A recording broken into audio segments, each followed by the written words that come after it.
welcome back. Thanks for being here again. Thank you so much. This is so exciting. It was so fun the first time. So this is going to be awesome. Thanks for having me back. I will link to our first episode. If you guys haven't listened, that'll be in the show notes at wellnessmama.com. We got to go deep on the topic of peptides.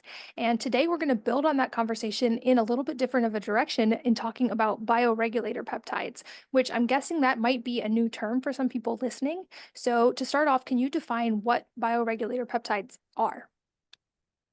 100%. So bioregulator peptides, like peptides, are small proteins. It's just that the bioregulators are only 2 to 4 amino acids long. So for people who didn't listen to the first episode, a peptide by definition is 50 amino acids long or less.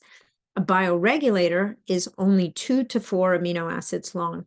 And so whereas when we were talking about the peptides, we talked about them as signaling molecules and sometimes influencing genes, the bioregulator peptide really only act as an epigenetic switch. So it is so tiny that it can cross the cellular membrane, it crosses the nuclear membrane, so into the nucleus of the cell, and that's where your DNA lives. And that's where that little bioregulator peptide can bind to the DNA and upregulate the production of specific proteins. That's so fascinating. And so I guess from there, the question began, because I think the epigenetic conversation has gotten so big in recent times. We mapped the human genome and it was all about genetics for a while. And then we realized, oh, there's more to the story than just the genes that we're born with. And now I feel like epigenetics is becoming a huge but often misunderstood topic. So when it comes to bioregulator proteins or peptides, how do these work within the body and how are they different than, for instance, the peptides we talked about in our first episode? So the bioregulator, so again, these are native to the body. And what's interesting about bioregulators is they are actually found in every life form. They're found in bugs, they're found in insects, they're found in birds and bees and animals and plants and people. And these are really these little compounds that kind of run the show. And they basically determine the production of different proteins. And so this whole area of bioregulator peptides was discovered and developed by a doctor in Russia who sadly just passed away actually a couple of weeks ago. And his name is Dr. Vladimir Kavinson. And he figured out that in each organ and organ system, there are very specific of these little proteins that seem to be able to trigger the production of proteins within that organ or tissue that helps it to regenerate. So it's almost like regenerating the tread on your tires. When we were talking about those other peptides, we were talking about them really initiating cascades. So the other peptides we were talking about, the longer chain peptides, in many ways, sometimes are much more immediate in their action, whereas the bioregulator peptide, because you're giving the body a signal to create new tissue or new cells or whatever the case may be, it's not something that people are typically going to feel right away. It's going to be more of a long game. What would be some examples of bioregulator peptides versus like BPC that we talked about or GHK and others we mentioned in the first episode? Yeah, so interestingly enough, GHK, there are a lot of people would say that is kind of like the orphan bioregulator. It should have been a bioregulator because it's only 3 amino acids long, and it does very much epigenetically flip switches on and off in the DNA. But to go back to the other bioregulators that we talk about, one of the most well-known would be the pineal gland bioregulator. And one thing about bioregulators, remember we talked about how the names of those other peptides were really kind of like an alphabet soup. So naming of bioregulator peptides is a bit like going to IKEA. So every peptide has at least 3 names, depending on what form it's in. And they don't really mean much to most of us. So, for example, the pineal gland bioregulator goes by epitalon, which is the name that was given to the synthetic form of this bioregulator, which I'll explain in a minute. Then it has another name called endolutin, which is the trademark name for the form of this bioregulator that is an extract from actual pineal gland that's been refined and turned into an oral supplement. And then finally, it has a third name, which is epithalamin, and that is the extract from pineal gland that's been prepared for an intramuscular injection. That form is actually not available, at least not readily available outside of Russia, because it's, as you can imagine, it's problematic. Like it's, it's animal tissue and it's been prepared and then it's in a vial, it has to be injected intramuscularly. It's a whole big deal. But basically what happened was that once they identified that these bioregulators exist in, let's say, be it a kidney or in the heart or in the lung or the pancreas or the pineal gland, now they were working with extracts originally, and eventually their work took them down to the point where they were able to identify in many cases that exact 2 to 4 amino acid chain that was triggering the greatest impact on that tissue or gland. And that 2 to 4 amino acid chain can be resynthesized in a lab. And so now we get to the synthetic bioregulator, and that's what the Epidolon is, for example. And so the synthetic bioregulator can be administered either by subcutaneous injection, or most, if not all of them, are also available by sublingual spray. And the reason for that is because they're so tiny that they can be absorbed through the membrane under the tongue that is very, very, very rich in blood vessels. And so in that way, it can get into the bloodstream without having to puncture skin, and find its target without having to go through digestion. That's fascinating. And it's also, oral health is kind of a pet research topic for me. And I always remind people of that and the importance of maintaining a healthy oral microbiome, because if you have even just bacteria imbalance or toxins within the mouth, those can enter the body so rapidly, which is why things like peptides and drugs can be so effective just put in the mouth because of that. But it's something to be aware of as we, be aware of and make sure our oral microbiome is healthy as well. So these are also, it seems like they can come in different forms than the peptides we talked about in the first one, and that there's a myriad of uses for them. Are there any natural sources of these? Like, are these ones we can potentially get from food, or are there ways to sort of upregulate these epigenetic things through factors within our daily control, like diet and lifestyle? Yeah, so I don't know of any ways. It's interesting because definitely things like sauna and exercise, for example, can upregulate your endogenous production of growth hormone and certain other hormones. I don't know of any lifestyle habits that can upregulate the production of bioregulator peptides specifically, but if you think about where they come from, which is tissues, glands, and organs of animals, and you think about an ancestral diet where people would have eaten those tissues, glands, and organs. So, for example, eating heart, eating liver, eating thymus glands, eating kidneys, eating a lot of those parts that we in modern day tend to shun, there would be bioregulator peptide in those foods. And taking it a step further for people who, because it's so hard to get your hands on those foods now, you could think about either from a supplement perspective, things like ancestral supplements where they've taken organs, they've desiccated and dried them, ground them up and put them in a capsule. It's not going to be necessarily as high concentration of the bioregulator, but I believe that there's going to be bioregulator in there. And similarly, in desiccated organ supplements that are made, like I think there's a brand, I can't remember the name of it, but there's a couple of professional supplement brands that make very high quality desiccated organ supplements. So for example, thyroid or adrenal. And again, you're going to get at least some bioregulator in those. The tricky thing in those ones is that you're going to get lots of other tissue from that gland. And whereas the thyroid bioregulator can be given to someone who's either hypo or hyperthyroid because they're only going to get the bioregulator, with desiccated thyroid, we can't necessarily give it to the person who's hyperthyroid because it's going to push them over the line. So, which brings up a really interesting point about the bioregulators, and that is that the way that they work is they try to restore homeostasis in the body. So they're trying to bring the body back into balance. They're not necessarily trying to push the body into a super physiologic state. That makes sense. And I mean, I say often on here that at the end of the day, we are each our own primary healthcare provider, and that the best data comes from our own bodies and our own experimentation. And I know peptides is a whole new field for a lot of people in that journey of experimentation. Where can we even begin to learn about what might be the ones that would benefit us the most and begin to experiment with things like bioregulator peptides? So, I mean,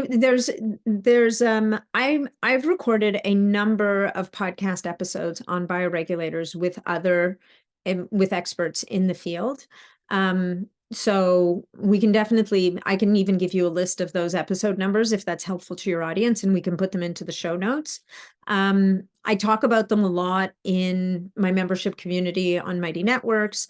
There are a couple of there's one book called The Peptide Revolution, which is, you can definitely tell by the front cover what country it comes from.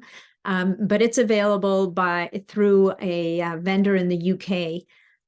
Again, we can put this in the show notes, where they also sell the oral bioregulators, both the biologic extract and the synthetics. And they sell that little book as well. And it's a great little, it's almost like a Dick and Jane book about bioregulator peptides. It kind of goes through the major ones, explains a little bit about what they do, talks a little bit about some of the research behind them. So it'll give people kind of, again, a footing in the space. Are there any that are typically recommended for specific use cases? So you mentioned some like thyroid potentially helpful ones. Are there like categories of bioregulators that are specifically helpful for people going through certain experiences of symptoms or disarray in the body? Yeah, so the way that you want to think about the bioregulators is like it's an array of very specific compounds that are going to positively influence the functioning of and the regeneration of your tissues and organs. So for example, for someone who has heart issues, there is a heart bioregulator. There's also a blood vessel bioregulator. What we know about the pineal gland bioregulator is not only is it very famous because it activates an enzyme called telomerase, which helps to restore the telomeres on the end of your DNA, which in and of itself is a great thing because it means your DNA can replicate more often, for longer. But it also helps to normalize melatonin. It also has great impacts on the immune system, and it also has this kind of like an overview in positive balancing impact on the endocrine system. So very often we will use the pineal gland bioregulator as part of a stack of compounds when we're dealing with anything. So going back to our heart issue, if the person's problem is with the heart and let's say there's high blood pressure involved or some kind of vascular issue involved, then we might use the bioregulator for the heart and the blood vessels. And let's say this person also maybe has some issues with their kidneys, we might weave the kidney bioregulator in there as well. So and now these will be supportive. So these are not standalone this is gonna regenerate your heart and your blood vessels and you're good to go. But these are ways to support the body in healing those tissues as you're applying other modalities to kind of drive healing. And let's not forget removing whatever the issues are that are driving the problem in the first place. In sexual health, for example, there's an ovarian bioregulator. And if we're going to try and, support the ovaries, we'd be probably crazy not to also pay some attention to the adrenal glands, the thyroid gland. We're always going to look at the blood vessel bioregulator because we always want to make sure that there's really good supply of blood and removal of waste products from whatever tissues we're supporting. We might also think about the pineal gland bioregulator, right? Because of that big hormonal balancing effect. So, there's 21 different bioregulators, and I can try and I've already named a few of them, but you've also got bioregulators for the bone marrow, for the liver, for the pancreas, for muscles, for the central nervous system, which confusingly is called pinealon, even though people think, well, pinealon should be the pineal gland. And it's like, yeah, it should, but it's not. So, there's bioregulators for the eyes. I'm sure I'm missing a whole bunch of them, but we've probably covered a few of them already. And because this is a somewhat new area of, I would say, like longevity biohacking and even just understanding, is this an area where you would say someone definitely wants to work with a practitioner who knows what they're doing, or are there people experimenting with this on their own? I know in our first episode, we talked about certain peptides have gotten very difficult to get with some FDA changes. Is this something you probably don't want to just like cowboy science yourself, or are there good resources for that? So I mean, you get both kinds of people, right? You get people who, I mean, I'm always amazed at people's capacity for research, people who are in a completely different field, and all of a sudden they become the uber researcher. And I'm like, wow, you're amazing. And then we've got the most people could probably benefit from at least some guidance, right? Because, and the interesting thing about the bioregulators, I would say, is that because they tend to be more balancing in their effect, they do have a fairly high safety profile as far as we know. Now, there's 40 years of research behind these things, and a lot of it on humans. But the challenge is that a lot of the published research is still in Russian. So there's still a lot of stuff we don't necessarily have access to.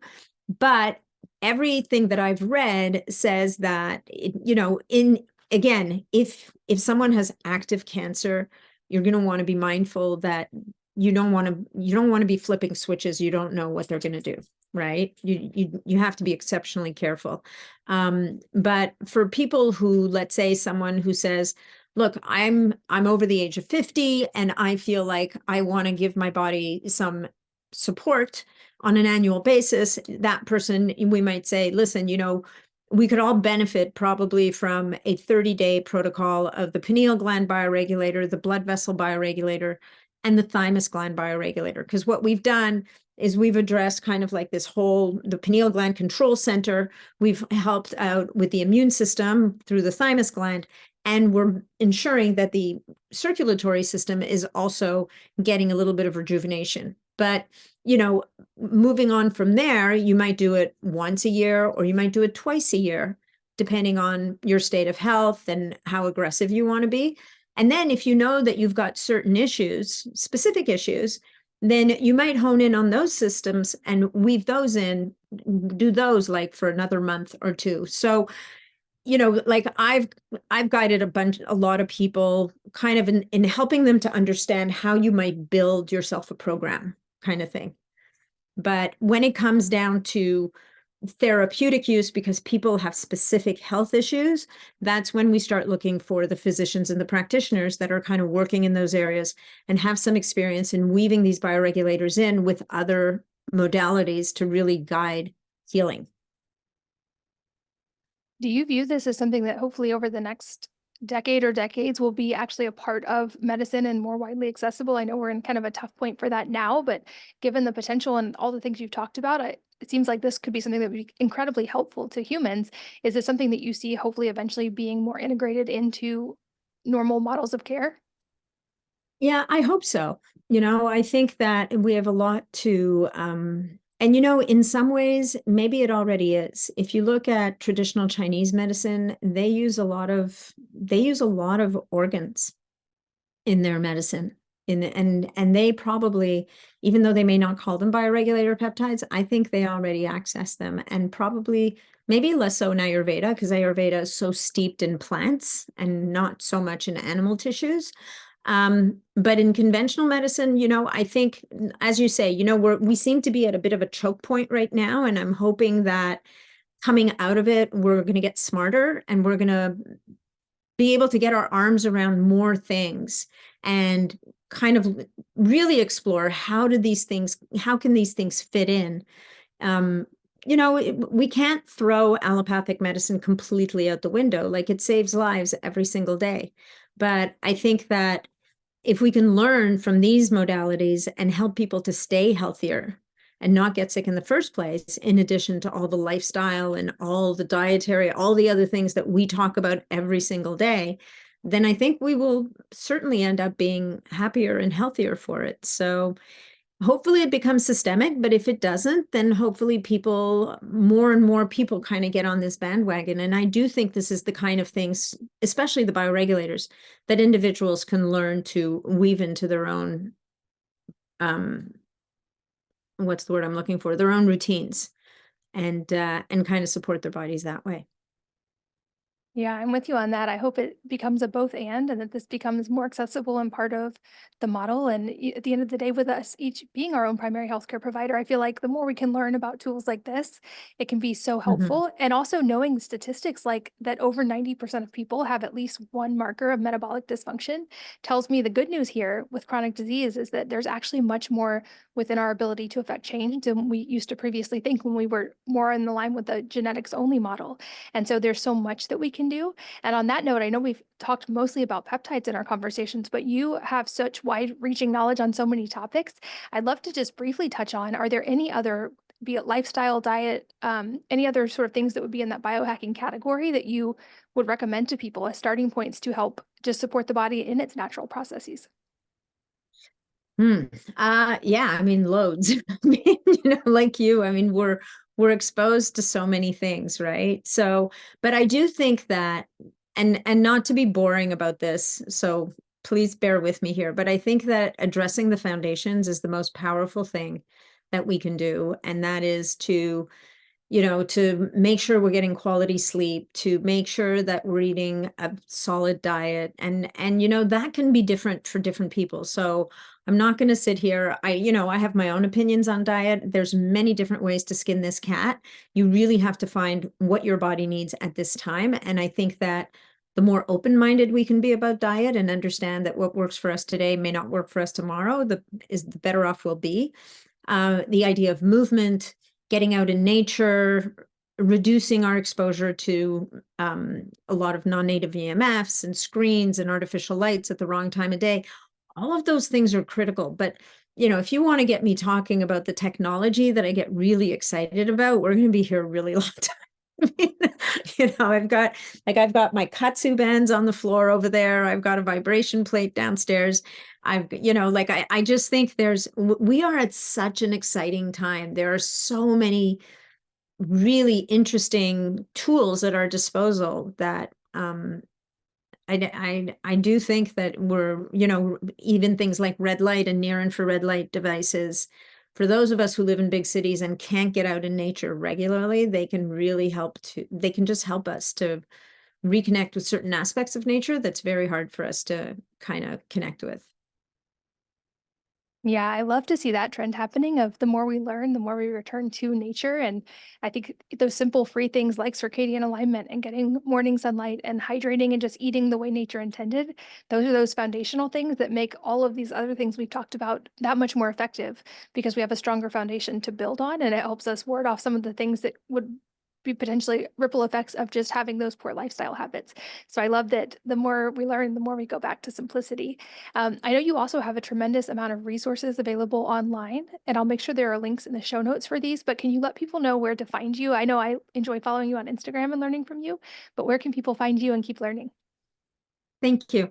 So there's the podcast, which is the Biohacking Superhuman Performance podcast. And then also natniddam.com is my website. And that's where you'll also be able to learn about my private membership community on Mighty Networks called BSP Community. And there's a little tab at the top of the page on the homepage of the website that'll kind of take you to so you can learn about it. Um, on Facebook, I'm not there as much these days, but I have the Optimizing Superhuman Performance group. And as you said, Instagram is probably, of all the social media platforms, is the one where I'm the most active, and that's at Nathalie Niddam. And again, those will all be linked at wellnessmama.com for all of you guys who are listening on the go. You are such a joy to talk to. Thank you so much for this conversation today. I hope we get to have many more in the future. But for today, thank you for your time. I'm so grateful you were here.